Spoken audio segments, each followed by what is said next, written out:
도쿄항공사 행사기획팀 나카무라 아야. 평생 일본 제국주의를 자랑하던 아버지 밑에서 한국을 깎아내리는 말만 듣고 자랐다.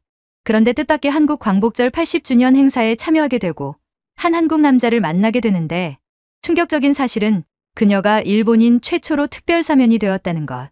더 놀라운 건 그 모든 변화가 남자의 단 한마디에서 시작됐다는 사실이다. 그 후 아야는 그 자리에서 오열하며 당장 애부터 낳자고 울고불며 애원했다는데 대체 그녀는 무슨 말을 들은 걸까요? 잠깐 여러분이 사는 곳을 댓글로 남겨주세요. 다음 영상에서 감사 인사를 전해드릴게요. 안녕하세요. 저는 나카무라 아야입니다. 32살이죠. 이 이야기를 시작하기 전에 먼저 제가 어떤 사람인지 말씀드려야 할 것 같습니다. 2년 전까지만 해도 저는 평범한 회사원이었습니다. 도쿄 소재 항공사 행사기획팀에서 일하면서 남편과 함께 소소하지만 행복한 일상을 보내고 있었죠. 그런데 그 모든 것이 한순간에 무너졌습니다. 그날은 비가 내리고 있었습니다. 남편이 회사에서 돌아오는 길이었죠. 교차로에서 일어난 교통사고였습니다. 상대방 운전자도 제 남편도 그 자리에서 숨을 거뒀어요. 장례식이 끝나고 나서부터 제 삶은 완전히 달라졌습니다. 웃음을 잃었다고 해야 할까요? 아니, 더 정확히 말하면 웃는 방법을 잊어버렸다고 해야겠네요. 매일 아침 일어나서 회사에 가고 업무를 처리하고 집에 돌아와 잠자리에 들기까지의 모든 과정이 기계적으로 느껴졌습니다. 저희 집 저녁 식탁은 늘 무거운 분위기였습니다. 아버지는 권위적인 분이셨거든요. 일본 중견기업의 임원으로 일하시면서 가문의 체면을 무엇보다 중시하셨죠. 그런 아버지가 식사 중에 종종 하시는 말이 있었습니다. 한국이라는 나라는 일본 덕분에 존재할 수 있었던 거야. 그걸 모르고 감사할 줄도 모르는 민족이지. 이런 말씀을 하실 때마다 어머니는 젓가락질을 멈추고 잠시 침묵하셨습니다. 그러다가 조용히 그런가요라고 대답하시곤 했죠. 저도 별다른 생각 없이 아버지 말씀에 고개를 끄덕이곤 했습니다. 당시 저에게는 그런 역사적인 문제들이 그리 중요하게 느껴지지 않았거든요. 그런 일상이 이어지던 어느 날이었습니다. 회사에서 갑작스러운 소집이 있었어요. 행사기획팀 전체가 회의실로 모였죠. 부장님이 심각한 표정으로 말씀하셨습니다. 서울에서 열리는 광복절 80주년 기념 행사에 우리 회사가 후원사로 참여하게 되었습니다. 국제적인 행사이니만큼 일본 측 스태프가 필요한 상황이에요. 저는 그 순간 이상한 기분이 들었습니다. 광복절이라는 단어 자체가 낯설었거든요. 일본에서는 그날을 그냥 8월 15일 종전기념일 정도로만 인식하고 있으니까요. 부장님은 계속 말씀하셨습니다. 나카무라 아야씨, 당신이 이번 프로젝트를 담당하게 됩니다. 한 달 정도 서울에 머물면서 현지 스태프들과 협업해야 해요. 저는 당황했습니다. 부장님, 저는 한국어를 전혀 모르는데요. 통역이 있으니까 괜찮을 겁니다. 그리고 이건 명령입니다. 거절하면 인사상 불이익이 있을 수 있어요. 부장님의 말투에는 협상의 여지가 없었습니다. 저는 어쩔 수 없이 고개를 끄덕였죠. 그날 저녁 집에 돌아와서 부모님께 말씀드렸습니다. 아버지는 즉시 인상을 찌푸리셨어요. 한국에 가다니 그게 무슨 소리야? 광복절 행사라고. 그런 일에 우리 딸이 왜 가야 하는 거지? 아버지의 반응은 예상했던 그대로였습니다. 그런데 어머니의 반응은 달랐어요. 조용히 식탁을 치우시던 어머니가 갑자기 동작을 멈추셨거든요. 아야야, 잠깐 내 방으로 와봐. 어머니 방으로 따라가니 어머니가 서랍에서 봉투 하나를 꺼내셨습니다. 흰 봉투였는데 제 이름이 적혀 있었어요. 이걸 가져가거라. 이게 뭔가요, 어머니? 어머니는 잠시 망설이시더니 말씀하셨습니다. 그곳에 가면 내가 알아야 할 진실이 있다. 이 봉투는 그때 열어보거라. 봉투를 받아든 순간 거실에서 아버지의 목소리가 들렸습니다. 미나야, 뭘 하고 있는 거야? 아버지가 방문 앞에 서 계셨어요. 그 눈빛이 예사롭지 않았습니다. 날카롭고 차가운 시선이었죠. 아무것도 아니에요. 그냥 여행용품 챙겨주는 거예요. 어머니는 태연하게 대답하셨지만 저는 그 순간 뭔가 이상한 기류를 느꼈습니다. 아버지와 어머니 사이에 흐르는 묘한 긴장감 말이에요. 그날 밤 저는 봉투를 들여다보면서 잠을 이루지 못했습니다. 봉투 안에 뭐가 들어있는지 궁금했지만 어머니가 그때라고 하신 말씀 때문에 쉽게 열어볼 수가 없었어요. 다음 날부터 저는 서울 출장 준비를 시작했습니다. 여권을 확인하고 짐을 꾸리고 회사에서 주어진 자료들을 검토했죠. 그런데 자료를 읽으면서 점점 더 당황스러워졌습니다. 광복절이라는 게 우리가 생각하는 종전기념일과는 완전히 다른 의미였거든요. 한국 사람들에게는 일본으로부터의 해방을 기념하는 날이었던 거죠. 그것도 단순한 해방이 아니라 35년간의 식민 지배에서 벗어난 날이었다고 하더라고요. 저는 그때까지 일제강점기에 대해서도 제대로 알지 못했습니다. 학교에서 배운 역사는 한반도 근대화에 기여했다는 정도의 내용이었거든요. 그런데 이번에 받은 자료들을 보니 한국 사람들이 느끼는 감정은 전혀 다른 것 같았어요. 출발 전날 밤, 어머니가 제 방에 들어오셨습니다. 아야야, 그곳에 가서는 마음을 열고 보거라. 내가 지금까지 알고 있던 것이 전부가 아닐 수도 있어. 무슨 뜻이세요, 어머니? 가면 알게 될 거야. 그리고 그 봉투 잊지 말고 가져가거라. 어머니의 표정이 평소와 달랐습니다. 뭔가 간절해 보였달까요? 마치 오랫동안 하고 싶었던 말을 겨우 꺼내는 것 같은 느낌이었어요. 김포공항에서 인천공항으로 이동하는 버스 안에서 저는 창밖 풍경을 바라보며 생각했습니다. 지금까지 제 삶은 남편의 죽음을 기점으로 나뉘어 있었어요. 그 이전에 행복했던 시간과 그 이후의 공허한 시간으로 말이죠. 그런데 이번 서울행은 또 다른 변화의 시작이 될 것 같았습니다.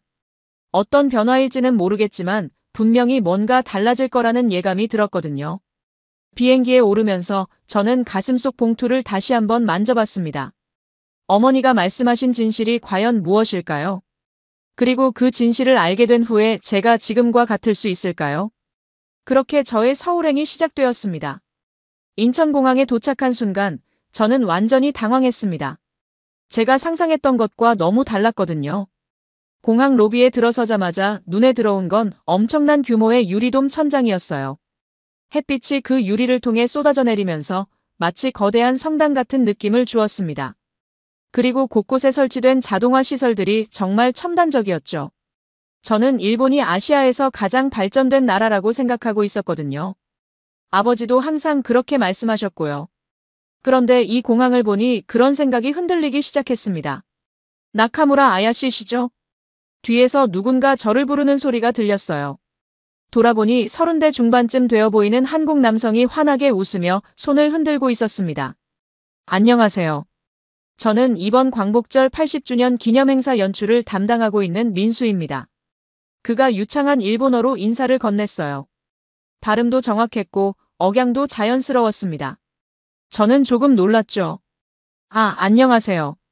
일본어를 정말 잘하시는군요. 대학 시절에 일본 문학을 공부했거든요. 특히 근대 문학 쪽을 전공했습니다. 민수는 제 캐리어를 들어주며 말했어요. 그의 태도가 정말 자연스럽고 친근했습니다.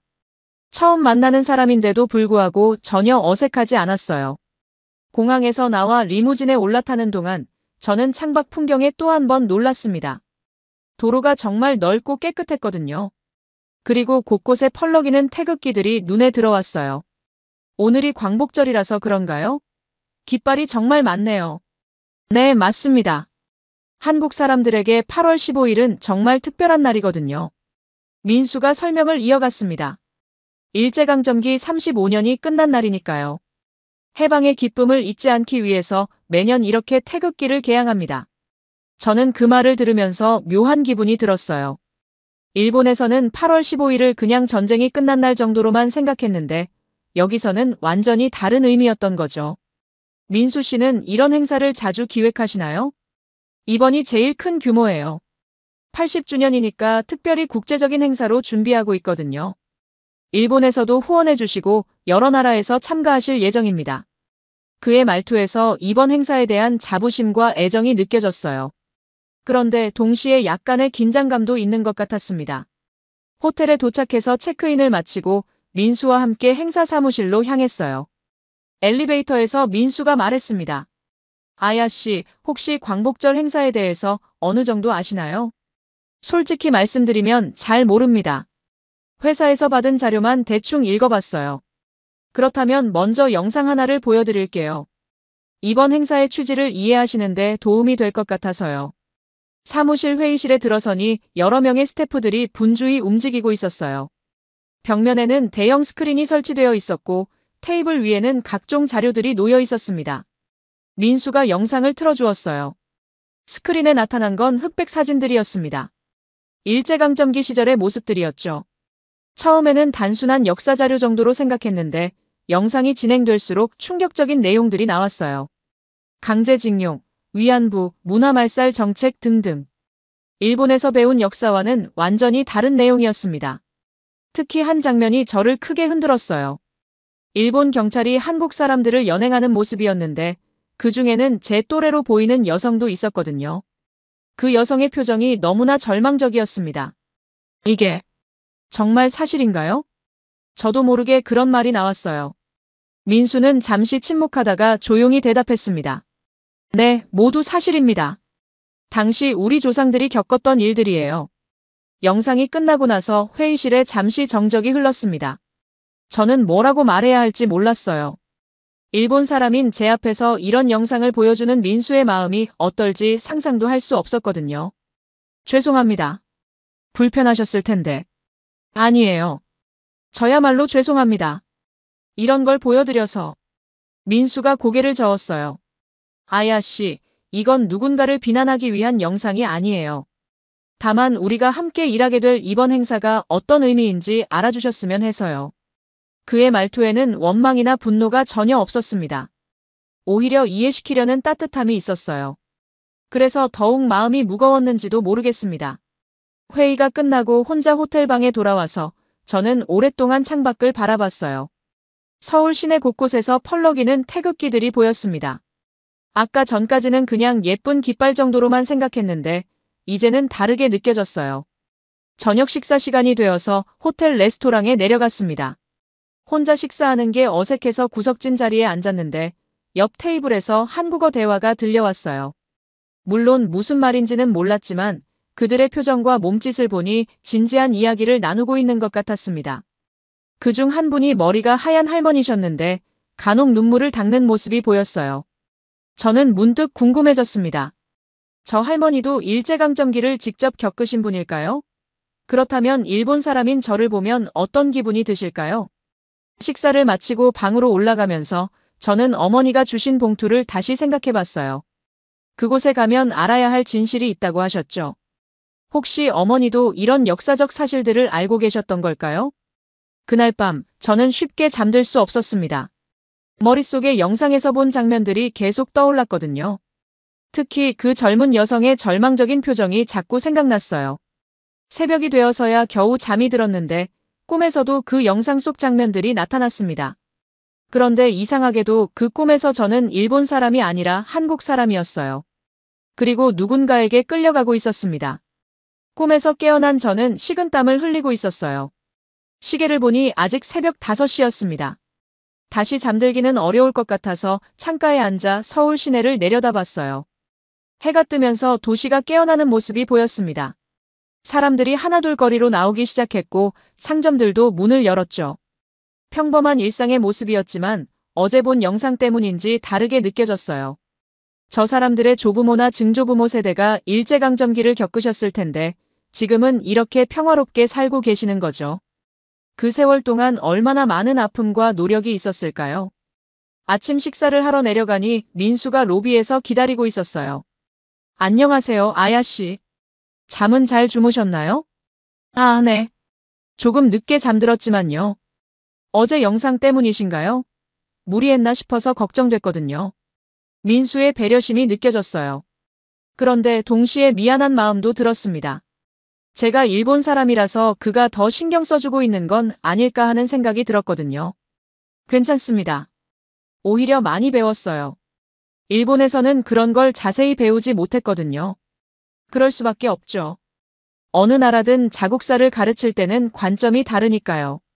민수의 말이 참 현명하다고 생각했어요.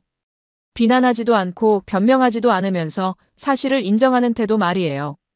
그렇게 저의 서울에서의 두 번째 날이 시작되었습니다.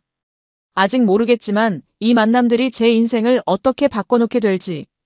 이틀째 되는 날 민수와 함께 리허설 준비를 위해 행사장에 갔습니다. 세종문화회관이라는 곳이었는데 건물 자체가 정말 웅장했어요. 계단을 올라가면서 민수가 설명해 주었습니다. 여기가 한국에서 가장 대표적인 공연장 중 하나예요. 광복절 기념 행사도 매년 이곳에서 열리거든요. 리허설장에 들어서니 무대 위에서 여러 팀이 연습하고 있었어요. 전통 무용팀도 있었고 합창단도 있었습니다. 그런데 제가 특히 주목한 건 무대 한쪽에 설치된 대형 스크린이었어요. 저기서 뭘 상영하나요? 광복의 의미를 담은 영상이 나갑니다. 그리고 마지막에는 한국과 일본, 그리고 참가국들의 국기가 함께 나오는 퍼포먼스도 있어요. 민수의 설명을 듣는데 갑자기 뒤에서 일본어가 들렸습니다. 저런 걸 왜 같이 올려야 하는 거야? 우리가 후원한다고 해서 이런 굴욕을 당해야 하나? 돌아보니 일본 측 관계자들이 서 있었어요. 중년 남성 2명이었는데 표정이 좋지 않았습니다. 저는 당황스러웠어요. 같은 일본 사람으로서 부끄러움을 느꼈거든요. 민수는 그 소리를 못 들은 척했지만 제가 보기엔 분명히 알아들은 것 같았어요. 그런데도 아무 말 하지 않고 계속 리허설 진행에만 집중했습니다. 점심시간이 되어서 민수와 함께 근처 식당에 갔어요. 한국 전통 음식을 먹어보라고 권해주었는데 비빔밥이었습니다. 생각보다 맛있었어요. 민수 씨, 아까 일본 사람들이 한 말 들으셨죠? 민수가 젓가락질을 멈추고 저를 바라봤어요. 아야 씨가 신경 쓸 일은 아니에요. 그런 분들이 있다는 것도 이해합니다. 하지만 같은 일본 사람으로서 정말 죄송해요. 아야 씨는 다르잖아요. 어제부터 계속 보니까 정말 진심으로 이해하려고 노력하시는 게 느껴져요. 그의 말이 위로가 되었지만 동시에 더 큰 책임감도 느껴졌습니다. 제가 여기서 어떻게 행동하느냐에 따라 일본에 대한 인식이 달라질 수도 있겠다는 생각이 들었거든요. 오후에는 서울 시내를 둘러보자고 민수가 제안했어요. 행사 준비로 바쁘실 텐데 시간을 내주는 게 고마웠습니다. 경복궁부터 가볼까요? 한국 역사를 이해하는 데 도움이 될 것 같아서요. 지하철을 타고 경복궁역에 내렸어요. 지하철도 정말 깨끗하고 편리했습니다. 일본과 별반 다르지 않았죠. 경복궁에 들어서자마자 저는 깜짝 놀랐어요. 궁궐의 규모가 생각보다 훨씬 컸거든요. 그리고 건축 양식도 독특했습니다. 일본의 전통 건축과는 확연히 달랐어요. 정말 아름답네요. 언제 지어진 건가요? 조선 왕조 때 지어졌어요. 하지만 일제강점기에 많이 파괴되었다가 지금 복원 중입니다. 민수의 설명을 들으며 궁궐을 둘러보는데 문득 아쉬운 마음이 들었어요. 이렇게 아름다운 문화유산이 파괴되었다는 사실이 안타까웠거든요. 근정전 앞에서 가이드 투어에 참여하게 되었어요. 가이드분이 유창한 일본어로 설명해 주셨는데 그 내용 중에 충격적인 부분이 있었습니다. 1985년 을미사변 때 명성황후가 일본인들에 의해 시해당한 사건이 바로 이 궁에서 일어났습니다. 저는 그 말을 듣고 정말 충격을 받았어요. 일본에서는 그런 내용을 전혀 배우지 못했거든요. 명성황후라는 분이 누구인지도 몰랐고 그런 사건이 있었다는 것도 처음 알았습니다. 투어가 끝나고 나서 민수에게 물어봤어요. 방금 가이드분이 말씀하신 내용이 사실인가요? 네, 역사적 사실입니다. 당시 일본이 조선을 완전히 지배하기 위해서 개혁을 반대하던 명성황후를 제거한 거죠. 민수의 목소리에는 분노보다는 슬픔이 섞여 있었어요. 그리고 저를 바라보는 시선에서 복잡한 감정을 읽을 수 있었습니다. 궁궐을 나와서 북촌 쪽으로 걸어갔어요. 한옥들이 줄지어 서 있는 골목길이 정말 아름다웠습니다. 그런데 걷다 보니 민수가 갑자기 걸음을 멈췄어요. 아야 씨, 혹시 어머니 성함이 뭐예요? 미나인데요. 왜 그러세요? 민수의 표정이 급변했어요. 뭔가 놀란 것 같았습니다. 혹시 어머니가 서울대 국문학과 출신이신가요? 네, 맞아요. 어떻게 아세요? 민수는 잠시 말을 못하더니 천천히 입을 열었습니다. 제가 대학생 때 일본 문학 수업을 들었는데 그때 강사님이 미나 선생님이셨어요. 저는 깜짝 놀랐어요. 어머니가 한국에서 강의를 하셨다는 건 전혀 몰랐거든요. 정말요? 어머니가 한국에서 강의를 하셨다고요? 네, 정말 훌륭한 분이셨어요. 일본 근대문학에 대해 누구보다 해박하셨고 학생들을 정말 사랑하셨거든요. 민수의 말을 들으면서 저는 혼란스러웠어요. 지금까지 알고 있던 어머니와는 완전히 다른 모습이었거든요. 집에서는 항상 조용하시고 아버지 말씀에만 순종하시는 분이었는데. 그런데 어떻게 일본으로 가시게 된 건가요? 민수가 조심스럽게 물었어요. 저는 대답하기가 어려웠습니다. 사실 저도 부모님의 결혼 과정에 대해서는 자세히 모르거든요. 잘 모르겠어요. 아버지와 연애 결혼을 하셨다고만 들었어요. 그때 민수가 가방에서 뭔가를 꺼내더니 저에게 보여주었어요. 흰 봉투였는데 제 이름이 적혀 있었습니다. 이건 어머니가 마지막 수업 때 저에게 주신 거예요. 언젠가 내 딸이 한국에 오면 이걸 전해달라고 하셨거든요. 저는 그 순간 어머니가 주신 봉투를 떠올렸어요. 그리고 어머니가 하셨던 말씀도요. 그곳에 가면 내가 알아야 할 진실이 있다. 이 주소로 가보시는 게 어떨까요? 민수가 봉투에 적힌 주소를 가리켰어요. 북촌 한옥마을 37길 17이라고 적혀 있었습니다. 여기서 멀지 않아요. 걸어서 10분 정도면 갈 수 있습니다. 저는 망설였어요. 뭔가 중요한 순간이 될 것 같았거든요. 그 주소로 가면 정말로 어머니가 말씀하신 진실을 알게 될까요? 가봅시다. 결국 저는 그렇게 대답했어요. 알고 싶었거든요. 어머니의 과거가, 그리고 제가 모르고 있던 진실이 무엇인지 말이에요. 북촌 골목길을 걸어가면서 저는 가슴이 두근거렸습니다. 어떤 사람이 저를 기다리고 있을까요? 그리고 그 만남이 제 인생을 어떻게 바꿔놓게 될까요?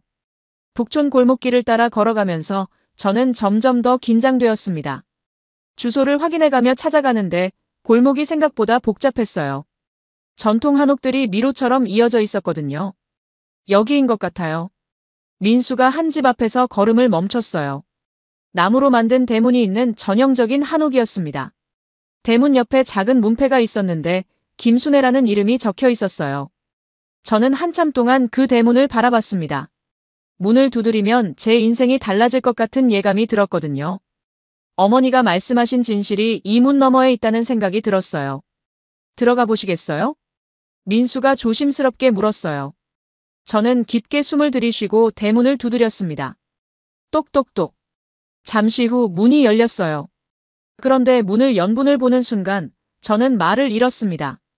80대쯤 되어 보이는 할머니셨는데 그 얼굴이 어머니와 너무 닮아 있었거든요. 할머니도 저를 보자마자 깜짝 놀라는 표정을 지으셨어요. 그러더니 갑자기 눈에 눈물이 고이기 시작했습니다. 내가 왔구나. 내 외손녀가. 할머니가 떨리는 목소리로 말씀하셨어요. 저는 그 순간 깨달았습니다. 이분이 제 외할머니라는 걸요. 할머니. 세요? 제 목소리도 떨렸어요. 지금까지 살면서 외할머니를 만나본 적이 없었거든요. 아버지가 어머니 쪽 가족과는 연락을 끊으셨다고 들었는데 정확한 이유는 몰랐었어요. 그래, 나는 내 어머니 미나의 엄마야. 김순애라고 한다. 할머니가 제 손을 잡으셨어요. 그 손이 정말 따뜻했습니다. 그리고 어머니 손과 똑같은 느낌이었어요. 어서 들어와라. 정말 오랫동안 기다렸단다. 할머니가 저희를 집 안으로 안내해 주셨어요. 한옥 내부는 생각보다 아늑했습니다. 마루에 앉으니 작은 정원이 보였는데 여러 가지 꽃들이 예쁘게 피어 있었어요. 민수야, 너도 온 거구나. 할머니가 민수에게도 반갑게 인사하셨어요. 그런데 둘이 서로 아는 사이인 것 같았습니다. 할머니, 오랜만이에요. 아야 씨가 미나 선생님 따님이라는 걸 오늘 알았어요. 그랬구나. 정말 묘한 인연이지. 할머니가 차를 준비해 주시면서 말씀하셨어요. 그런데 저는 궁금한 게 너무 많았습니다. 할머니, 어머니는 어떤 분이셨나요? 저는 어머니에 대해서 잘 모르거든요. 할머니의 표정이 잠시 어두워졌어요. 그러더니 한숨을 깊게 내쉬셨습니다. 미나는 정말 똑똑한 아이였어. 서울대 국문학과를 수석으로 졸업했고 대학원까지 마쳤지. 그리고 일본 문학 연구로 박사 과정까지 밟고 있었단다. 저는 깜짝 놀랐어요. 어머니가 그렇게 공부를 잘하셨다는 건 전혀 몰랐거든요. 그런데 일본 유학을 가게 되면서 내 아버지를 만났어. 처음에는 정말 좋은 사람인 줄 알았지. 할머니의 목소리에 쓸쓸함이 섞여 있었어요. 하지만 결혼 이야기가 나오면서 문제가 생겼단다. 내 아버지 집안에서 미나에게 조건을 걸었거든. 어떤 조건이요? 한국인이라는 정체성을 완전히 버리라는 거였어. 일본으로 귀화하고 한국과는 연락을 끊고 한국어도 쓰지 말라고 했지. 저는 그 말을 듣고 충격을 받았어요. 그런 조건이라니. 너무 가혹하지 않나요? 그래도 미나는 내 아버지를 사랑했어. 그래서 그 조건을 받아들였단다. 나는 반대했지만 할머니가 눈물을 닦으셨어요. 그 모습을 보니 제 마음도 아팠습니다. 그 후로 미나는 일본으로 떠났어. 가끔 편지가 왔지만 점점 뜸해지더니 결국 연락이 끊겼지. 내가 태어났다는 소식도 나중에야 들었고. 민수가 조용히 말했어요. 미나 선생님은 대학에서 강의하실 때도 항상 할머니 걱정을 하셨어요. 하지만 연락할 수가 없다고 하시더라고요. 어머니가 대학에서 강의를 하셨다고요? 그래, 결혼 전에 몇 년 동안 시간 강사로 일했어. 일본 근대문학이 전공이었거든. 학생들에게 인기가 정말 많았지. 할머니가 일어나서 안방으로 들어가시더니 앨범을 가져오셨어요. 그 앨범을 펼치자 젊은 시절 어머니 사진들이 나왔습니다. 대학 졸업식 사진, 연구실에서 찍은 사진, 학생들과 함께 찍은 사진. 모든 사진 속 어머니는 정말 밝고 자신감 넘치는 모습이었어요. 지금 집에서 보는 조용하고 내성적인 모습과는 완전히 달랐습니다. 이 사진은 언제 찍은 건가요? 제가 한 장을 가리키자 할머니가 설명해 주셨어요. 아, 이건 1985년 광복절 40주년 기념 행사 때야. 미나가 행사 기획에 참여했었거든. 그런데 그 사진을 자세히 보니 놀라운 걸 발견했어요. 어머니 옆에 젊은 민수가 서 있었거든요. 민수 씨가 여기 있네요. 그때 민수가 대학생이었지. 미나의 제자였고 행사 준비도 함께 도와줬어. 민수가 그 사진을 보며 말했어요. 그때 미나 선생님이 정말 열정적으로 준비하셨어요. 일본과 한국이 진정으로 화해하는 무대를 만들고 싶다고 하시면서요. 그런데 그 행사는 어떻게 됐나요? 할머니의 표정이 다시 어두워졌어요. 결국 무산됐어. 일본 측에서 반대했거든. 특히 내 아버지가. 그 순간 저는 가슴이 덜컥 내려앉았어요. 아버지가 어머니의 행사를 방해했다는 뜻인가요? 할머니, 그게 무슨 뜻인가요? 미나가 행사를 준비하고 있다는 걸 내 아버지가 알게 됐어. 그리고 일본 측 관계자들과 함께 행사 중단을 요구했지. 가문의 명예에 해가 된다면서. 저는 그 말을 듣고 정말 충격을 받았어요. 아버지가 그런 분이셨다니. 믿고 싶지 않았습니다. 그 후로 미나는 완전히 바뀌었어. 모든 꿈을 포기하고 조용히 살기 시작했지. 그리고 한국과의 연락도 완전히 끊었고. 할머니가 흐느끼기 시작하셨어요. 저도 눈물이 났습니다. 어머니가 얼마나 힘드셨을까요? 꿈도 가족도 정체성도 모든 걸 포기하고 살아오셨던 거네요. 그런데 작년에 갑자기 미나에게서 편지가 왔어. 오랜만에 받은 편지였는데 거기에 내 이야기가 적혀 있더라. 제 이야기요? 남편을 잃고 힘들어하고 있다고. 그리고 언젠가 한국에 올 기회가 있을 것 같다고 했어. 그래서 이 주소를 전해달라고 부탁했지. 할머니가 제 손을 다시 잡으셨어요. 미나가 내게 전하고 싶어 했던 말이 있어. 내가 진정한 자신을 찾길 바란다고. 그 순간 저는 어머니가 주신 봉투를 떠올렸어요. 아직 열어보지 않았었거든요. 가방에서 꺼내 조심스럽게 열어봤습니다. 봉투 안에는 편지와 함께 작은 사진 한 장이 들어있었어요. 사진은 어머니가 대학 시절 찍은 것 같았는데 뒷면에 글씨가 적혀 있었습니다. 아야야, 내가 이 글을 읽고 있다면 이미 진실을 알게 되었을 거야. 엄마는 내가 당당하게 살기를 바란다. 누구에게도 굽히지 말고 내 신념대로 살아가거라. 사랑한다. 편지를 읽고 나니 눈물이 멈추지 않았어요. 어머니의 마음이, 그리고 지금까지 숨겨왔던 아픔이 고스란히 전해졌거든요. 그날 저는 할머니 댁에서 늦은 시간까지 이야기를 나눴습니다. 어머니의 어린 시절, 대학 시절, 그리고 일본으로 떠나기 전의 이야기들을 들으면서 제가 전혀 몰랐던 어머니의 모습을 알게 되었어요. 집으로 돌아가는 길에 민수가 말했어요. 아야 씨, 많이 힘드시죠? 네. 정말 몰랐던 일들이 너무 많아서요. 하지만 이제 진실을 아셨잖아요. 미나 선생님이 바라셨던 것도 바로 그거예요. 민수의 말이 위로가 되었어요. 그리고 동시에 각오도 서게 되었습니다. 이제 저는 어머니의 딸로서, 그리고 김순애 할머니의 외손녀로서 무엇을 해야 할지 생각해봐야겠어요. 할머니 댁에서 돌아온 그날 밤, 저는 잠을 이룰 수가 없었습니다. 머릿속이 너무 복잡했거든요. 지금까지 알고 있던 모든 것들이 흔들리는 느낌이었어요. 어머니에 대해서, 아버지에 대해서, 그리고 저 자신에 대해서도 다시 생각해봐야 했습니다. 특히 아버지가 어머니의 꿈을 짓밟았다는 사실이 계속 마음에 걸렸어요. 다음 날 아침 일찍 일본에 있는 어머니께 전화를 드렸습니다. 시차 때문에 아직 새벽이었지만 어머니는 바로 전화를 받으셨어요. 아야야, 무슨 일이니? 이른 시간에. 어머니, 할머니를 만나고 왔어요. 전화 너머로 어머니의 숨소리가 멈췄습니다. 한참 동안 침묵이 흘렀죠. 그랬구나. 할머니가 어떠시더니? 건강하세요. 그런데 어머니, 왜 그동안 아무 말씀도 안 하셨어요? 어머니가 한숨을 깊게 내쉬셨어요. 말해봐야 소용없을 것 같았어. 그리고 내가 힘들어할까봐. 하지만 저는 알 권리가 있잖아요. 제 정체성에 관한 일인데. 미안하다, 아야야. 정말 미안해. 어머니의 목소리에서 오랫동안 억눌러왔던 슬픔이 느껴졌어요. 그런데 그때 뒤에서 아버지 목소리가 들렸습니다. 누구랑 통화하는 거야? 아야랑 통화 중이에요. 뭘 그리 오래 통화해? 빨리 끊어. 아버지의 목소리가 평소보다 날카로웠어요. 마치 무엇인가를 숨기고 싶어 하는 것 같았습니다. 어머니, 나중에 다시 전화 드릴게요. 그래, 조심해서 다녀와. 전화를 끊고 나서 저는 더욱 혼란스러웠어요. 어머니도 분명히 말하고 싶은 게 많으실 텐데 아버지 때문에 제대로 대화할 수 없는 상황이었거든요. 오전에 민수를 만나 광복절 행사 리허설을 참관했습니다. 무대 위에서는 여러 퍼포먼스가 진행되고 있었는데 그 중에서도 마지막 순서가 특별했어요. 저기 보이는 게 이번 행사의 하이라이트예요. 민수가 무대를 가리키며 설명해 주었어요. 무대 위에서는 한국 국기와 함께 여러 나라의 국기들이 올라가고 있었습니다. 일본 국기도 포함되어 있었죠. 이건 미나 선생님이 40년 전에 구상하셨던 무대예요.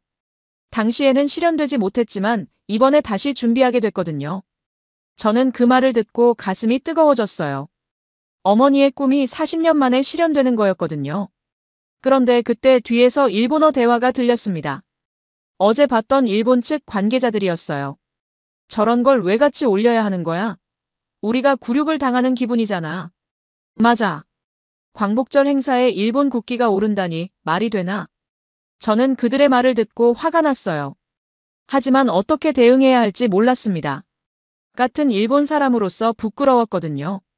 민수는 그 대화를 알아들었는지 표정이 굳어졌어요. 하지만 아무 말하지 않고 계속 리허설을 지켜봤습니다. 점심시간에 민수와 함께 카페에 앉아 있는데 민수가 조심스럽게 말을 꺼냈어요. 아야 씨, 혹시 어머니에 대해서 더 자세히 알고 싶으시면 제가 가지고 있는 자료가 있어요. 어떤 자료요? 미나 선생님이 40년 전에 준비하셨던 행사 기획안이에요. 그때 어떤 마음으로 행사를 준비하셨는지 알 수 있을 거예요. 민수가 가방에서 낡은 파일을 꺼냈어요. 표지에 광복절 40주년 기념행사 기획안이라고 적혀 있었습니다. 파일을 열어보니 어머니의 필체로 빼곡하게 적힌 글들이 있었어요. 그 중에서도 첫 페이지에 적힌 글이 특히 인상적이었습니다. 진정한 광복은 서로를 미워하는 것이 아니라 이해하는 것에서 시작된다. 과거의 아픔을 기억하되 미래의 화해를 위해 손을 맞잡을 수 있는 무대를 만들고 싶다. 그 글을 읽으면서 저는 어머니의 마음을 조금이나마 이해할 수 있었어요. 어머니는 단순히 한국과 일본 사이의 가교 역할을 하고 싶었던 게 아니라 진정한 화해를 위한 길을 찾고 계셨던 거죠. 정말 대단한 분이셨어요. 그런데 왜 이 행사가 무산됐나요? 민수의 표정이 어두워졌어요.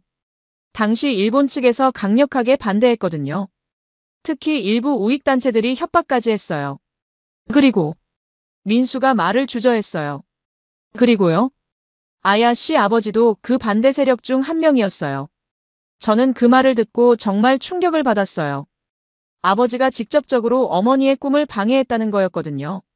정말이에요? 네. 당시 아버지께서 다른 일본 기업 관계자들과 함께 행사 중단을 요구하셨어요. 가문의 명예에 해가 된다면서요. 저는 그 순간 정말 분노가 치밀어 올랐어요. 어떻게 남편이 아내의 꿈을 그렇게 짓밟을 수 있을까요? 그것도 가문의 명예라는 이름으로 말이에요. 그 후로 미나 선생님은 완전히 바뀌셨어요. 더 이상 학교에 나오지도 않으시고 연구도 중단하셨죠. 그리고 얼마 후 일본으로 떠나셨어요. 민수의 설명을 들으면서 저는 어머니의 마음이 얼마나 아팠을지 상상할 수 있었어요. 사랑하는 사람에게 배신당한 느낌이었을 거예요. 그날 저녁 호텔방에서 저는 아버지께 전화를 드렸습니다. 직접 확인하고 싶었거든요. 아버지, 저 물어볼 게 있어요. 뭘 묻고 싶은데? 40년 전에 어머니가 준비하셨던 광복절 행사 아세요? 전화 너머가 갑자기 조용해졌어요. 아버지가 답변을 망설이고 계시는 게 느껴졌습니다. 그런 걸 왜 묻는 거야? 답변해 주세요. 아버지가 그 행사를 중단시키셨나요? 그건 가문을 위한 일이었어. 내가 이해하기는 어려울 거야. 아버지의 대답을 듣고 저는 정말 실망했어요. 변명도 사과도 없이 오히려 당연하다는 식으로 말씀하시는 거였거든요. 가문이 그렇게 중요한가요? 어머니의 꿈보다도? 아야야, 너는 아직 어려서 모르는 거야. 사회라는 게 그렇게 단순하지 않아. 저 이제 32살이에요. 더 이상 어린아이가 아니라고요. 저는 화가 나서 목소리가 높아졌어요. 그런데 아버지는 오히려 더 엄한 목소리로 말씀하셨습니다. 아야야, 그만해. 그리고 그런 일에 너무 깊이 관여하지 마라. 일만 하고 빨리 돌아와. 아버지는 정말 어머니를 사랑하세요? 무슨 소리야? 당연히 사랑하지. 그럼 왜 어머니의 꿈을 짓밟으셨어요? 아버지가 한참 동안 말이 없으시더니 차가운 목소리로 대답하셨어요. 그건 사랑이 아니라 현실이야. 너도 언젠가는 이해할 거야. 전화를 끊고 나서 저는 정말 허탈했어요. 지금까지 제가 알고 있던 아버지는 권위적이지만 가족을 사랑하는 분이라고 생각했는데 실제로는 자신의 체면과 이익만 생각하는 분이었던 거죠. 그날 밤 저는 어머니가 쓰신 기획안을 다시 읽어봤어요. 그 글들을 읽으면서 어머니가 얼마나 진심이었는지 그리고 그 꿈이 좌절되었을 때 얼마나 아파하셨을지 느낄 수 있었습니다. 나는 이 행사를 통해 양국 국민들이 서로의 아픔을 이해하고 진정한 화해의 길을 찾을 수 있기를 바란다. 과거를 지우는 것이 아니라 과거를 딛고 일어서는 미래를 만들고 싶다. 이 글을 읽으면서 저는 결심했어요. 어머니가 이루지 못한 꿈을 제가 이어가야겠다고 말이에요. 비록 늦었지만 이번 80주년 행사를 통해 어머니의 마음을 전하고 싶었습니다. 그리고 동시에 아버지에 대한 분노도 점점 커져갔어요. 어떻게 그런 일을 하실 수 있었을까요? 어머니를 진정으로 사랑했다면 말이에요. 다음 날은 광복절 전야제 리허설이 있는 날이었습니다. 저는 일찍 행사장에 도착해서 민수와 함께 최종 점검을 했어요. 무대 위에서는 각 팀들이 마지막 연습에 한창이었습니다. 그런데 리허설이 시작되기 전에 예상치 못한 일이 벌어졌어요. 일본 측 관계자 몇 명이 민수에게 찾아와서 항의를 시작한 거였습니다. 연출 감독님, 마지막 퍼포먼스에서 일본 국기가 나오는 부분을 빼주세요. 그들 중 한 명이 단호한 목소리로 말했어요. 저는 그 말을 듣고 깜짝 놀랐습니다. 그게 무슨 말씀이세요? 민수가 차분하게 대답했어요. 광복절 행사에 일본 국기가 나오는 건 적절하지 않다고 생각합니다. 우리가 후원은 하지만 그렇다고 해서 이런 식으로 굴욕을 당할 수는 없어요. 저는 그들의 말을 듣고 정말 화가 났어요. 어머니가 꿈꿔왔던 화해의 무대를 이렇게 방해하다니요. 잠깐만요. 제가 그들 앞에 나서며 말했습니다. 저도 일본 사람이지만 이 퍼포먼스의 의미를 이해해요. 이건 굴욕이 아니라 화해의 메시지예요. 당신이 뭘 안다고 그런 말을 해요? 일본의 명예가 걸린 문제라고요. 그중 한 명이 저를 향해 날카롭게 말했어요. 저는 그 순간 정말 부끄러웠습니다. 같은 일본 사람으로서 이런 편협한 생각을 가진 사람들과 함께 있다는 게 말이에요. 민수가 중재에 나섰어요. 잠시 논의해보겠습니다. 하지만 이 퍼포먼스는 단순한 국기 개양이 아니라 평화와 화해의 의미를 담은 거예요. 그런 의미는 우리가 판단할 일이 아닙니다. 어차피 우리 회사 대표들도 이 부분에 대해서는 불편해하고 있어요. 일본 측 관계자들이 돌아간 후 민수는 정말 고민스러운 표정을 지었어요. 어떻게 하죠? 후원사에서 이렇게 나오면. 민수 씨, 이 무대는 포기할 수 없어요. 제가 단호하게 말했습니다. 이건 제 어머니가 40년 전에 꿈꿨던 무대예요. 그때는 실현하지 못했지만 이번에는 반드시 성공시켜야 해요. 민수가 저를 바라봤어요. 그 눈빛에서 놀라움과 함께 고마움이 느껴졌습니다. 정말 괜찮으세요? 같은 일본 사람들한테 미움받을 수도 있어요. 상관없어요. 제가 여기 온 이유를 이제 알겠거든요. 리허설이 시작되었어요. 처음부터 중간까지는 순조롭게 진행되었습니다. 전통 공연도 훌륭했고 합창도 감동적이었어요. 그런데 마지막 퍼포먼스 차례가 되었을 때 문제가 생겼습니다. 무대 세트 중 일부가 갑자기 흔들리기 시작한 거예요. 큰 현수막을 고정하던 철제 지지대가 불안정해진 것 같았습니다. 위험해요. 피하세요. 누군가가 소리쳤어요. 그런데 그 순간 민수가 지지대 바로 아래에 서 있었거든요. 무대 세팅을 점검하느라 그 자리에 있었던 거였어요. 저는 생각할 겨를도 없이 무대로 뛰어 올라갔습니다. 그리고 민수를 밀어내며 함께 옆으로 굴렀어요. 바로 그 순간 지지대가 쓰러지면서 큰 소리를 냈습니다. 괜찮으세요? 제가 민수에게 물었어요. 다행히 큰 부상은 없어 보였습니다. 네, 괜찮아요. 아야 씨 덕분에. 정말 고마워요. 민수가 제 손을 잡으며 말했어요. 그 순간 우리 사이에 뭔가 특별한 감정이 흘렀습니다. 처음 만났을 때는 단순히 업무 파트너 관계였는데 이제는 뭔가 더 깊은 연결고리가 생긴 것 같았어요. 응급처치를 받고 나서 민수가 저에게 말했어요. 아야 씨, 이제 정말 확신해요. 당신은 미나 선생님의 딸이 맞아요. 무슨 말씀이세요? 미나 선생님도 그러셨거든요. 다른 사람이 위험에 처하면 자신의 안전은 생각하지 않고 도와주시는 분이었어요. 민수가 계속 말했어요. 40년 전에도 그랬어요. 행사가 무산될 위기에 처했을 때 혼자서라도 끝까지 해보겠다고 하셨거든요. 물론 결국에는 어떻게 됐나요? 민수의 표정이 어두워졌어요. 아버지께서 다른 일본 기업 관계자들과 함께 오셨어요. 그리고 행사장에서 미나 선생님께 직접 말씀하셨죠. 이런 행사에 참여하면 가문에서 쫓겨날 수도 있다고. 저는 그 말을 듣고 정말 충격을 받았어요. 아버지가 어머니를 공개적으로 위협했다는 거였거든요. 그래서 어머니가 포기하신 거예요? 네. 그날 미나 선생님이 무대에 올라가서 직접 사과하셨어요. 개인적인 사정으로 인해 행사를 중단하게 되었다고. 그때 선생님의 표정을 지금도 잊을 수가 없어요. 민수의 목소리에 분노와 슬픔이 섞여 있었어요. 그 후로 선생님은 완전히 바뀌셨어요. 더 이상 웃지도 않으시고 꿈에 대한 이야기도 하지 않으셨죠.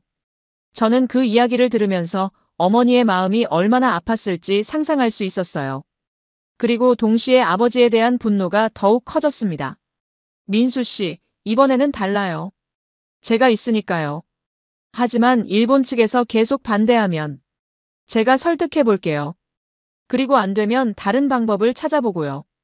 그날 저녁 저는 일본 측 관계자들과 만나기로 했어요. 호텔 로비에서 만났는데 그들의 태도는 여전히 강경했습니다. 나카무라 씨, 당신도 일본 사람이면 우리 입장을 이해해야죠. 저는 이해해요. 하지만 이 행사의 진짜 의미도 이해해 주셨으면 좋겠어요. 제가 차근차근 설명하기 시작했어요.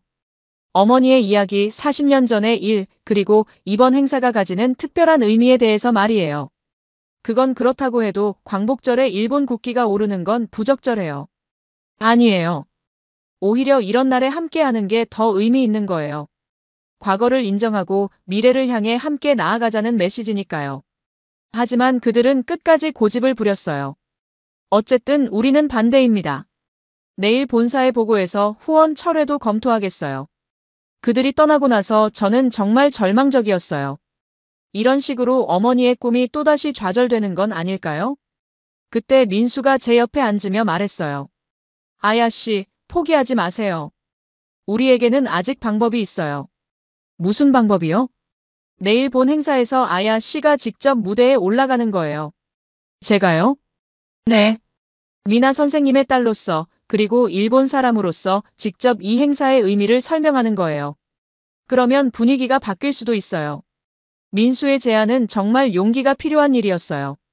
하지만 어머니를 위해서 그리고 진정한 화해를 위해서라면 해볼 만한 가치가 있다고 생각했습니다. 좋아요. 해보겠어요. 그날 밤 저는 어머니께 다시 전화를 드렸어요. 이번에는 아버지가 안 계신 시간을 골라서요. 어머니, 내일 무대에 올라갈 거예요. 뭐라고? 어머니가 이루지 못한 꿈을 제가 이어갈게요. 어머니가 한참 동안 말이 없으시더니 떨리는 목소리로 말씀하셨어요. 아야야, 정말 괜찮겠니? 힘들 텐데. 괜찮아요. 이제 제가 누구인지 알았거든요. 어머니의 딸이고 할머니의 외손녀예요. 어머니가 흐느끼기 시작하셨어요. 고맙다, 아야야. 정말 고마워. 그렇게 운명적인 광복절 당일을 앞두고 저는 각오를 다졌습니다. 광복절 80주년 당일 아침, 저는 일찍 잠에서 깼습니다. 창밖을 보니 서울 시내 곳곳에서 태극기가 바람에 펄럭이고 있었어요. 평소보다 더 많은 깃발들이 개양되어 있었습니다. 세종문화회관에 도착하니 이미 많은 사람들이 모여 있었어요. 참석자들 중에는 광복회 어르신들도 계셨고 각국 외교관들, 그리고 일반 시민들도 많이 와 있었습니다. 행사의 규모가 정말 컸어요. 아야 씨, 준비되셨나요? 민수가 제게 다가와서 물었어요. 저는 솔직히 떨렸습니다. 이렇게 많은 사람들 앞에서 발표한 경험이 없었거든요. 떨려요. 하지만 해야 할 일이죠. 잘하실 거예요. 진심은 사람들에게 전해지니까요. 행사가 시작되기 전 저는 할머니께서도 오셨다는 소식을 들었어요. 민수가 특별히 초대했다고 하더라고요. 정말요? 할머니가 오신다고요? 네, 미나 선생님의 무대를 꼭 보고 싶다고 하셨어요. 그 말을 듣고 저는 더욱 책임감을 느꼈습니다. 할머니와 어머니, 그리고 저 자신을 위해서도 오늘은 반드시 성공해야 했어요. 행사가 시작되었습니다. 개회식에서는 광복의 의미를 되새기는 여러 공연들이 펼쳐졌어요. 독립운동가들을 기리는 영상도 상영되었고 생존해 계신 광복회 어르신들의 증언도 있었습니다. 그런데 행사 중간쯤에 예상치 못한 일이 벌어졌어요. 일본 측 관계자들이 갑자기 자리에서 일어나기 시작한 거였습니다. 우리는 이런 식의 행사에 더 이상 참여할 수 없습니다. 그들 중 한 명이 큰 소리로 말하며 퇴장하려고 했어요. 다른 참석자들이 모두 그쪽을 바라봤습니다. 분위기가 급격히 얼어붙었어요. 저는 그 순간 어떻게 해야 할지 몰랐어요. 그냥 놔둘 수도 없었고 그렇다고 강제로 붙잡을 수도 없었거든요. 그런데 그때 민수가 마이크를 잡고 무대에 올라갔어요. 잠시만요. 저희에게 특별한 순서가 준비되어 있습니다. 민수가 관객들을 향해 말했어요. 오늘 이 자리에 특별한 분이 오셨습니다. 일본에서 오신 나카무라 아야 씨인데 이분에게는 여러분들께 꼭 들려드리고 싶은 이야기가 있다고 합니다. 저는 갑작스러운 상황에 당황했지만 어쩔 수 없이 무대로 올라갔어요. 마이크를 잡은 손이 떨렸습니다. 무대에서 객석을 내려다보니 수많은 시선이 저에게 집중되어 있었어요. 그 중에서도 할머니의 모습이 보였습니다. 할머니는 두 손을 모으고 저를 응원하는 표정이었어요. 저는 깊게 숨을 들이쉬고 말을 시작했습니다. 안녕하세요. 저는 일본에서 온 나카무라 아야입니다. 처음에는 일본어로 말했다가 곧 한국어 통역과 함께 이어갔어요. 저는 이번 행사 지원을 위해 한국에 왔는데 여기서 제가 전혀 몰랐던 진실을 알게 되었습니다. 객석이 조용해졌어요. 모든 사람들이 제 말에 집중하고 있었습니다. 제 어머니는 한국분이십니다. 서울대에서 일본 문학을 가르치셨던 분이죠. 그런데 저는 이번에 한국에 와서야 어머니의 진짜 모습을 알게 되었어요. 저는 어머니의 이야기를 차근차근 들려드렸습니다. 40년 전에 준비하셨던 행사, 그리고 그 행사가 무산된 이유까지도 솔직하게 말씀드렸어요. 어머니는 일본과 한국이 서로 미워하는 것이 아니라 이해하는 관계가 되기를 바라셨습니다. 과거의 아픔을 기억하되 미래의 화해를 위해 손을 맞잡을 수 있는 무대를 만들고 싶어 하셨어요. 그때 객석에서 중년 여성 한 분이 일어나셨어요. 그 미나 선생님이 혹시? 네, 제 어머니 이름이 미나입니다. 어머나, 미나 선생님 따님이구나. 그분이 감격해 하시면서 박수를 치기 시작하셨어요. 그러자 다른 분들도 함께 박수를 치기 시작했습니다. 저는 그 분위기에 힘을 얻어 계속 말했어요. 저는 일본 사람입니다. 하지만 동시에 한국의 피를 이은 사람이기도 해요. 그리고 오늘 이 자리에서 말씀드리고 싶은 것은 우리가 과거에 얽매여 있을 필요는 없다는 겁니다. 일본 측 관계자들이 퇴장하려던 걸음을 멈췄어요. 그들도 제 말을 듣고 있었습니다. 물론 과거의 잘못을 잊자는 게 아니에요. 그 아픔을 기억하되 그 아픔 때문에 미래까지 어둡게 만들 필요는 없다는 뜻입니다. 저는 일본 측 관계자들을 바라보며 말했어요. 저희가 진정으로 사과해야 할 일들이 있습니다. 그리고 한국 분들이 용서해 주신다면 우리는 함께 더 나은 미래를 만들어갈 수 있어요. 그때 할머니가 천천히 자리에서 일어나셨어요. 그리고 무대를 향해 걸어오기 시작하셨습니다. 할머니. 저는 무대에서 내려가 할머니를 맞이했어요. 할머니는 제 손을 잡으시며 말씀하셨습니다. 잘했다, 아야야. 내 어머니가 하고 싶었던 말을 내가 대신 해줬구나. 할머니의 말씀을 듣고 저는 눈물이 났어요. 그리고 그 순간 정말 신기한 일이 벌어졌습니다. 일본 측 관계자들 중 한 명이 다시 자리로 돌아가기 시작한 거예요. 그러자 다른 분들도 하나둘 따라서 자리에 앉으셨습니다. 계속 진행하겠습니다. 그중 한 분이 말씀하셨어요. 저는 정말 기뻤습니다. 행사가 재개되었고 드디어 마지막 퍼포먼스 차례가 되었어요. 무대 위에서 한국 국기와 함께 여러 나라의 국기들이 올라가기 시작했습니다. 일본 국기도 함께 올라갔어요. 그 모습을 보면서 저는 정말 감격스러웠습니다. 어머니가 40년 전에 꿈꿨던 무대가 드디어 실현된 거였거든요. 그때 민수가 제 옆으로 와서 말했어요. 아야 씨, 정말 대단해요. 미나 선생님이 보셨다면 정말 자랑스러워 하셨을 거예요. 민수 씨 덕분이에요. 혼자서는 할 수 없었을 거예요. 우리는 서로를 바라보며 미소 지었어요. 그 순간 저는 뭔가 특별한 감정을 느꼈습니다. 민수와 저 사이에 단순한 동료 이상의 감정이 생긴 것 같았어요. 행사가 모두 끝나고 나서 많은 분들이 저에게 인사를 와주셨어요. 특히 어머니를 알고 계시던 분들은 정말 반가워해 주셨습니다. 미나 선생님 딸이 이렇게 훌륭하게 잘하셨구나. 선생님이 정말 자랑스러워 하실 거야. 그런 말씀들을 들으면서 저는 어머니에 대한 자부심을 느꼈어요. 그리고 동시에 제 정체성에 대해서도 확신을 갖게 되었습니다. 그날 저녁 할머니와 민수와 함께 저녁 식사를 했어요. 할머니가 말씀하셨습니다. 아야야, 오늘 내가 한 일은 단순히 행사를 성공시킨 게 아니야. 정말로 화해의 다리를 놓은 거란다. 맞아요. 저도 오늘 많은 걸 느꼈어요. 민수도 동의했어요. 앞으로도 이런 일들을 계속 해나가면 좋겠어요. 아야 씨와 함께라면 가능할 것 같아요. 민수의 말에 제 가슴이 두근거렸어요. 앞으로 함께할 수 있다는 가능성이 정말 기뻤거든요. 그날 밤 호텔에서 어머니께 전화를 드렸어요.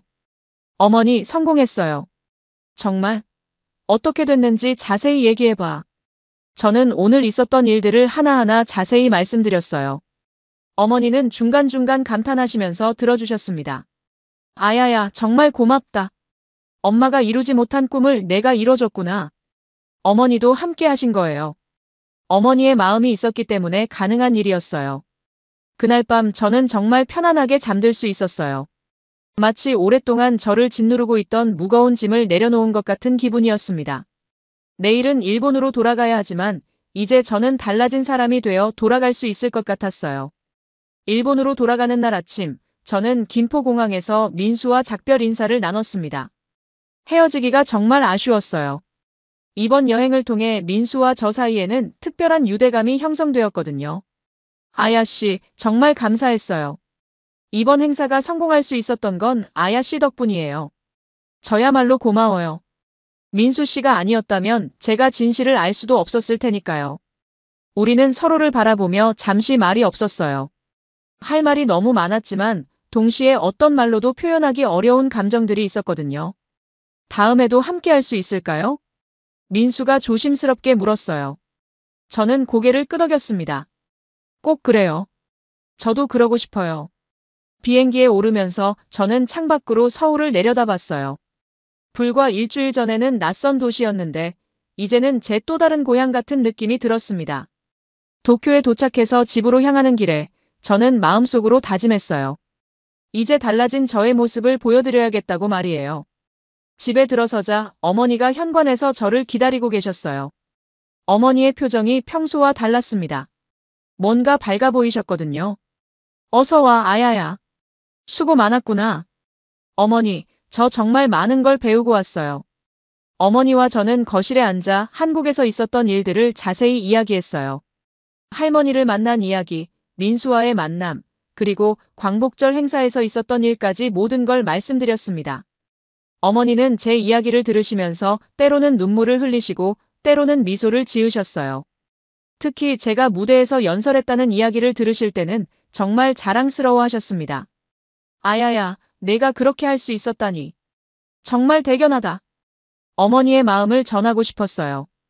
그리고 제 정체성에 대해서도 당당해지고 싶었고요. 그때 아버지가 회사에서 돌아오셨어요. 아버지는 제가 한국에서 돌아온 걸 보시고는 별다른 말씀 없이 자리에 앉으셨습니다. 아버지, 할 말이 있어요. 저는 용기를 내어 말했습니다. 아버지가 저를 바라보셨어요. 아버지가 40년 전에 하신 일, 이제 알고 있어요. 아버지의 표정이 굳어졌어요. 하지만 저는 멈추지 않았습니다. 어머니의 꿈을 왜 짓밟으셨어요? 가문의 명예가 그렇게 중요했나요? 아야야, 그건. 아버지, 저는 이제 더 이상 그런 식으로 살고 싶지 않아요. 제 정체성을 숨기면서 살고 싶지 않다고요. 아버지가 한참 동안 말이 없으시더니 깊은 한숨을 내쉬셨어요. 너는 그때 상황을 몰라서 그런 말을 하는 거야. 그럼 설명해 주세요. 어떤 상황이었는지. 아버지는 잠시 망설이시다가 입을 여셨어요. 당시 우리 가문에서는 한국과 관련된 모든 것을 금기시했어. 특히 할아버지께서 살아계실 때는 더욱 그랬지. 만약 내 어머니가 그런 행사에 참여한다는 게 알려졌다면. 그래서 어머니를 위협하신 거예요? 위협이 아니라 보호하려고 했던 거야. 정말로 가문에서 쫓겨날 수도 있었거든. 아버지의 말씀을 들으면서 저는 복잡한 감정이 들었어요. 아버지 나름대로는 어머니를 보호하려고 했던 건지도 모르겠지만 그 방법이 잘못되었다고 생각했습니다. 하지만 그 때문에 어머니가 얼마나 아파하셨는지 아세요? 아버지가 어머니를 바라보셨어요. 어머니는 조용히 고개를 숙이고 계셨습니다. 미나야, 정말 미안했어. 그때는 다른 방법이 없다고 생각했어. 어머니가 고개를 들어 아버지를 바라보셨어요. 저도 이해해요. 당시 상황이 어려웠다는 걸. 하지만 그 후로 제가 얼마나 힘들었는지도 알아주세요. 그날 밤 우리 가족은 오랜만에 진솔한 대화를 나눴어요. 서로에 대한 오해도 풀고 그동안 말하지 못했던 속마음도 털어놓았습니다. 아버지는 결국 과거의 일에 대해 사과하셨어요. 그리고 앞으로는 어머니의 꿈을 지지하겠다고 약속하셨습니다. 며칠 후, 저는 회사에 특별한 제안을 했어요. 한일 문화교류 전담팀을 신설하자는 거였습니다. 나카무라 씨, 그게 정말 필요한 일인가요? 부장님이 의아해하셨어요. 네, 이번 서울 출장을 통해서 느낀 건데 양국 간에는 아직도 해결해야 할 문제들이 많아요. 하지만 서로 이해하려고 노력한다면 충분히 극복할 수 있다고 생각해요. 저는 한국에서 경험한 일들을 바탕으로 구체적인 계획을 제시했어요. 문화교류 프로그램, 역사 교육 지원, 그리고 청소년 교환 프로그램 등등 말이에요. 흥미로운 제안이네요. 한번 검토해 보겠습니다. 그 후로 저는 한국어 공부를 시작했어요. 할머니와 자유롭게 대화하고 싶었거든요. 그리고 민수와도 한국어로 이야기하고 싶었고요. 매주 주말마다 한국어 학원에 다녔어요. 처음에는 정말 어려웠지만 점점 재미있어졌습니다. 특히 한글의 조형미가 정말 아름답다고 느꼈어요. 어머니도 저의 한국어 공부를 도와주셨어요. 오랫동안 사용하지 않으셨던 한국어를 다시 쓰시게 된 거죠. 아야야, 발음이 정말 좋아졌구나. 어머니가 가르쳐 주신 덕분이에요. 어머니와 한국어로 대화하는 시간이 정말 소중했어요. 마치 어머니의 또 다른 면을 발견하는 것 같았거든요. 몇 달 후 회사에서 제가 제안한 문화교류 전담팀이 정식으로 승인되었어요. 그리고 제가 그 팀의 리더로 임명되었습니다. 첫 번째 프로젝트로 서울에서 한일 문화교류 세미나를 개최하기로 했어요. 저는 그 소식을 민수에게 전화로 알려드렸습니다. 정말요? 아야 씨가 그런 팀을 만드셨다고요? 네, 이번 기회에 어머니의 꿈을 조금이나마 이어가고 싶어서요. 정말 대단해요. 저희도 적극 협력하겠어요. 민수의 목소리에서 기쁨이 느껴졌어요. 그리고 곧 다시 만날 수 있다는 기대감도 들었습니다. 세미나 준비차 다시 서울을 방문했을 때 저는 할머니 댁에도 들렀어요. 할머니는 제가 한국어로 인사드리는 모습을 보시고 정말 기뻐하셨습니다. 아이고, 우리 아야가 한국말을 이렇게 잘하게 됐구나. 아직 많이 부족해요, 할머니. 아니야, 정말 잘한다. 그리고 내가 하는 일도 정말 자랑스러워. 할머니와 함께 저녁을 먹으면서 많은 이야기를 나눴어요. 어머니의 어린 시절 이야기, 한국의 문화와 역사에 대한 이야기들 말이에요. 할머니, 이제 저도 당당하게 말할 수 있어요. 저는 일본 사람이면서 동시에 한국의 피를 이은 사람이라고요. 그래, 그렇게 당당해야지. 내 정체성을 숨길 필요 없어. 그날 밤 민수와 함께 한강변을 걸었어요. 강물에 반사된 달빛이 정말 아름다웠습니다. 아야 씨, 정말 많이 변하셨어요. 어떻게 변했나요? 자신감이 생기셨어요. 그리고 눈빛이 달라졌어요. 민수의 말을 듣고 저는 미소 지었어요. 정말로 저는 달라졌거든요. 민수 씨 덕분이에요. 그리고 어머니와 할머니 덕분이고요. 아니에요. 아야 씨 본인의 용기 덕분이에요. 우리는 한강변에 앉아서 미래에 대한 이야기를 나눴어요. 문화교류 사업, 청소년 교육 프로그램, 그리고 양국 간의 진정한 화해를 위한 여러 가지 계획들 말이에요. 앞으로도 계속 함께 일할 수 있을까요? 제가 조심스럽게 물었어요. 물론이죠. 아니, 꼭 그래야 해요. 민수가 제 손을 잡았어요. 그 순간 저는 정말 행복했습니다. 일본으로 돌아온 후 저는 어머니께 모든 이야기를 들려드렸어요. 어머니는 제가 하는 일들을 정말 자랑스러워 하셨습니다. 아야야, 엄마가 이루지 못한 꿈을 내가 이어가고 있구나. 어머니도 함께 해주세요. 이제는 아무도 어머니를 막을 수 없어요. 어머니의 얼굴에 오랜만에 밝은 미소가 떠올랐어요. 그래, 이제는 나도 당당하게 살아보자. 그날 밤 저는 창밖을 바라보며 생각했습니다. 2년 전 남편을 잃고 모든 것을 포기했던 제가 이렇게 달라질 수 있다니요. 저는 더 이상 과거에 갇혀있지 않았어요. 남편의 죽음도 아버지의 권위도 일본인이라는 껍데기도 저를 억압하지 못했습니다. 오늘 저는 진정으로 자유로웠어요. 마치 특별 사면을 받은 것처럼 말이에요. 창밖에서는 달빛이 환하게 비치고 있었고 그 달빛 속에서 태극기의 물결과 민수의 미소가 겹쳐 보였습니다. 그리고 어머니의 따뜻한 목소리와 할머니의 자애로운 손길도 함께요. 저는 이제 알았어요. 진정한 광복이 무엇인지를. 그것은 단순히 정치적인 해방이 아니라 마음속 깊은 곳에 있던 편견과 두려움으로부터의 해방이었던 거죠. 그리고 저는 이제 새로운 꿈을 갖게 되었어요. 어머니가 그려왔던 꿈, 할머니가 바라왔던 꿈, 그리고 민수와 함께 만들어갈 꿈을 말이에요. 내일부터 다시 시작이에요. 하지만 이제 저는 두렵지 않아요. 왜냐하면 제가 누구인지 알고 있으니까요. 그리고 어디로 가야 하는지도 알고 있으니까요. 저는 나카무라 아야이면서 동시에 김순애 할머니의 외손녀이고 미나 어머니의 딸이에요.